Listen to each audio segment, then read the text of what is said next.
Good evening, ladies and gentlemen. I'm your host, B, back with another episode of Grown Folk Talk. Listen, please like, subscribe, and share the content. And the next video we are going to discuss is Robert De Niro and his divorce from Grace Hightower.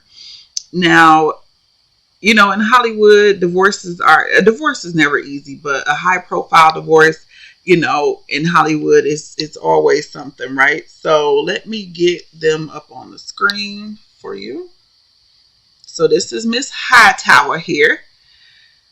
So basically, they split. During my research, I read that Ms. Hightower here, she was a spender, okay? Baby girl was spending up that money.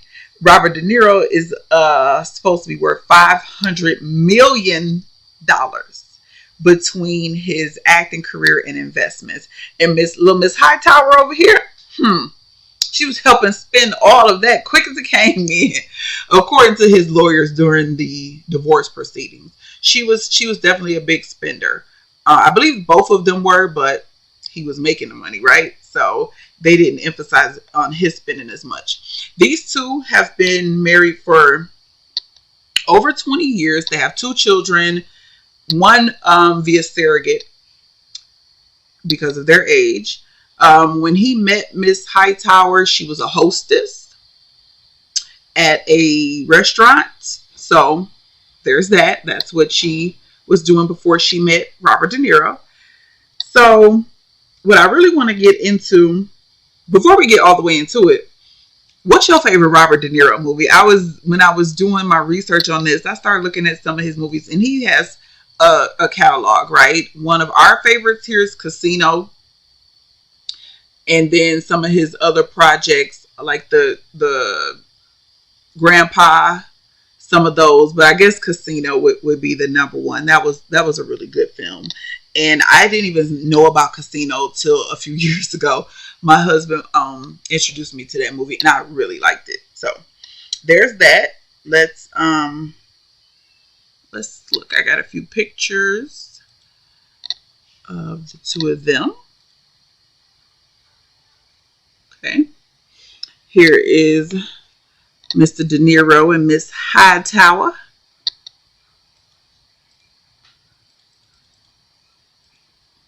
It's another one of these 2. So basically, when it came to the divorce proceedings, Ms. Hightower, okay, so what I've learned is they were based out of New York. And so when you are in New York City, the divorce proceedings go a little bit different. And sometimes women need to just fall back, okay? Because Ms. Hightower, this divorce didn't go as she had planned. So let me go to my other article that breaks it down. So basically, you know, everything's different based on what state you're in. Again, Robert De Niro is worth $500 million. So by them being in New York is a state where what you had before you got married is off the table. It's non-negotiable. And he was already Robert De Niro. She just didn't know, according to the article. When she was the hostess waiting tables or whatever, her coworkers had to tell her who he was. She didn't even know who he was. So everything that he had before they got together, not negotiable. She has no chance of getting any of that. The only thing that she's allotted is things that were obtained during the marriage. So basically, she wanted a cash settlement, but a judge ruled that De Niro's assets are his separate property. So things did not go in Miss Hightower's favor during this divorce, okay? Instead of being awarded a portion of the $500 million, she was rewarded $1 million per year in alimony payments until she either remarries or Mr. De Niro passes away. So sis getting $1 million a year, okay? But, you know, people live these lifestyles. They in the article, they talked about her spending. Like, it even said that Robert De Niro worked more and took on more projects than he even wanted to because of how much she was just spending it. Like, I have a saying, you spending it like a person hit the lottery versus actually working for it, being on these sets for months. You know, he's Robert De Niro. I don't need to really go into how much work he's put in to be a household name. So his attorneys stated that when it comes to marriages and divorces in New York, everything is based on what was acquired during the marriage. So that's how she ended up coming with the $1 million per year versus like half, like a flat out $250 million, because she wanted a cash settlement, but she's not getting that. And then I want to back up a bit.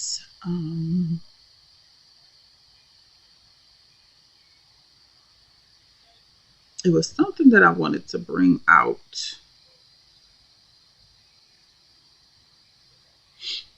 Let me see. Okay, so they went to, okay, so this was multiple court proceedings. So the first court proceeding, it was ruled that, look, you're not going to get broke off from what he had beforehand. So she took it to another court, and that court ruled in the same favor as the lower courts. They upheld that. We're not going to change it. Mr. De Niro is his assets are protected. It says the husband's income earned during the marriage and other business assets acquired during that time are his separate property. So, and there was a prenup. So the bulk of the income earned during the marriage, whether it was from acting, producing, business ventures, that's all considered separate property.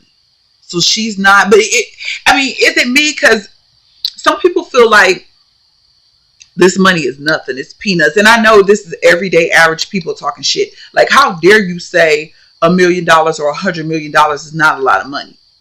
You know, that sounds like a broke ass person saying something like that. It is a lot of money. Because someone said that, like, oh, $150 million, that ain't a lot of money. And I'm like, what? What make you say that? Because it ain't your money, so you can easily just throw that out there. That is a lot of money. Can we stop the cap?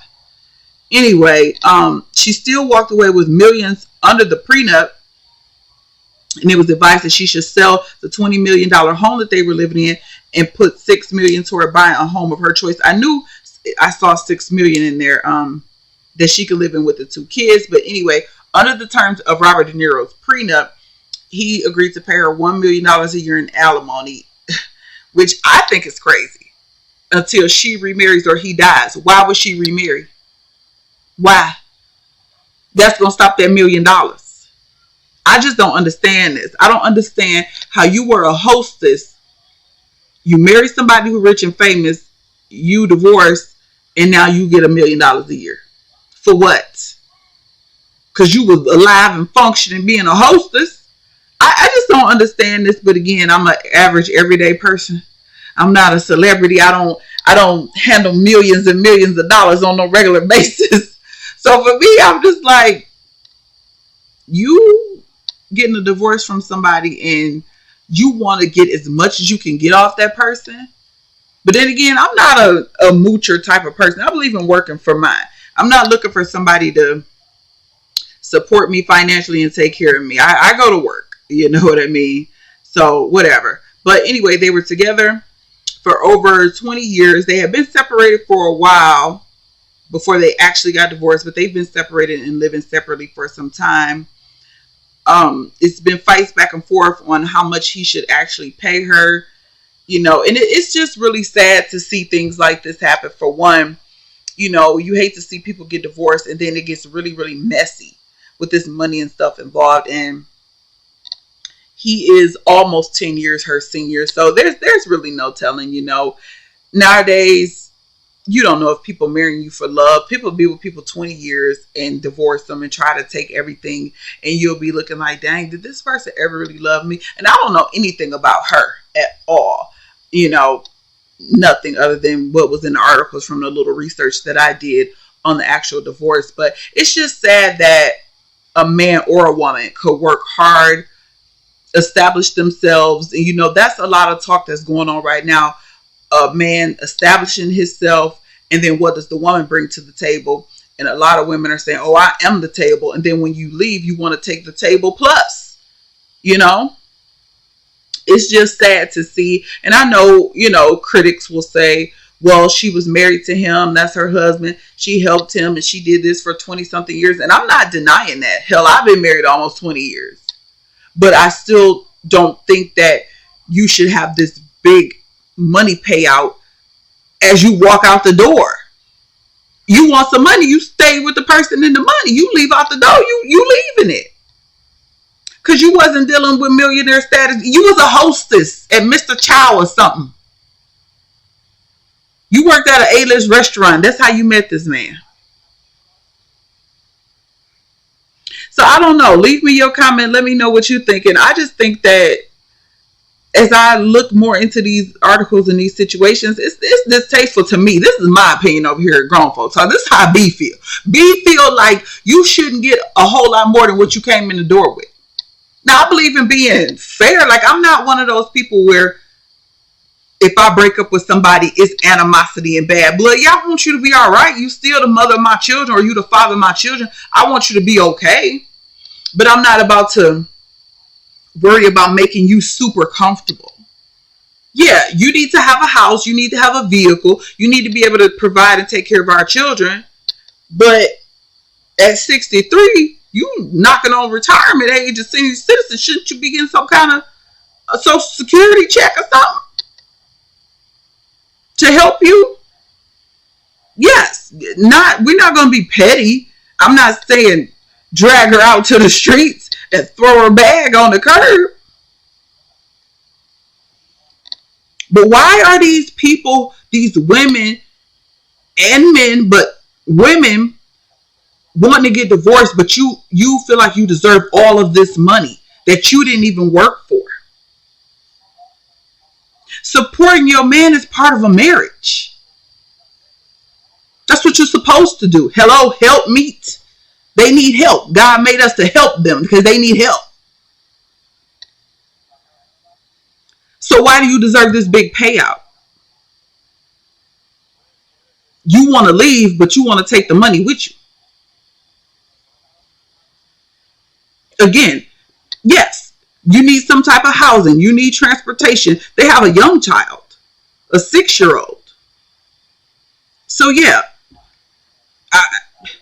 we still got some raising to do. It ain't like both kids are grown.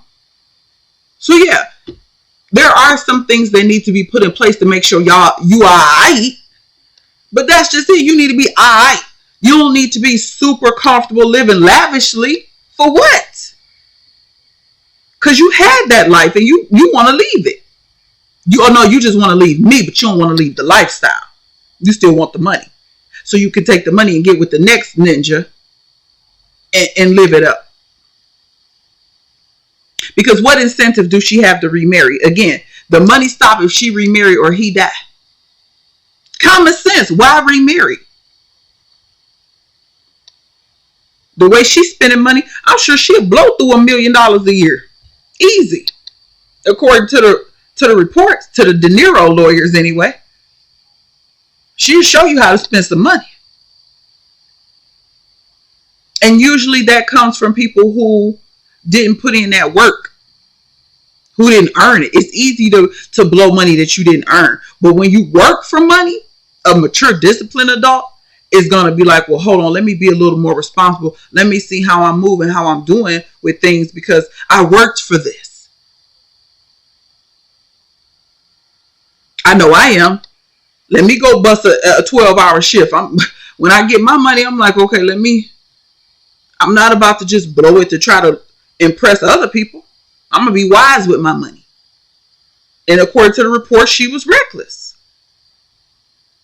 And again, this is the stuff that men are talking about. Modern Western women. This is a L. This makes us look bad collectively. Not as an individual, collectively.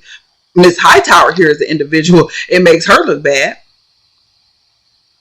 Because some people will look at you and say you got it made. Some people will look at you and say it's people who kill for your lifestyle. Then you have people, oh, money ain't everything. You don't know what she was going through. She might be abused. Look, you're going to go through shit broke or rich. Most people going to choose to go through shit with some money versus poor. So you can miss me with that. This was probably the come up of a lifetime for her. She was a hostess. You ever been a hostess? Because I have. I've been a hostess and a waitress. Now, granted, I was a teenager, but I know what that life is about. This is a come up. You have a rich man or a man with some money coming to a restaurant and you working? Come on. A lot of women don't want to work for theirs, or if they do work for theirs, they don't want to spend it. They want to spend your money. They don't want to spend their own. And no, I can't relate to it. Because I went to school for mine, I work for mine, and I spend mine. Yes, I have a husband. My husband gives me money. We're married. That's normal. But I'm not sitting back expecting him to do every little thing. I get up and go to work and earn money and help out as well. So I can't relate to it. According to this particular article, I'm on page 6. She became a philanthropist and she did a lot of charity work in the community. And I guess whose dime she did the charity work on, okay? Because she was a hostess. And yes, hostess and waitresses, service industry people can make some decent money. Somebody can come in and tip you good, but it ain't $500 million Deniro money. But I know y'all gonna find some kind of way to support this foolishness because you did it in my other video. So I already know that's coming. But hey, everybody's entitled to an opinion, right? So as my husband would say, an opinion is like an a-hole. Everybody got one. So I'm sure you'll leave yours in the comment section. But yeah, we got another one. Just wow. But I haven't given up hope for us. I haven't given up hope for my people. I believe that there will be some drastic changes in the way society is set up and things will change. The dynamic between men and women, we will come together one day. I believe that. So, yep, Robert De Niro, worth $500 million. He'll have to pay his ex-wife $1 million a year until the day he dies, unless she decides to remarry. Could you imagine paying your ex $1 million until you die? This is what I'm saying. Think about it from the other person's point of view for a second, if you can. How bitter would you be if you had to pay an ex-spouse or ex-boyfriend, girlfriend money to the day you die? That's just... I'm going to leave it there. Once again, this has been another episode of Grown Folk Talk. I've been your host, B. Thanks so much for tuning in. Please like, subscribe, share the content, and we'll see you in the next one.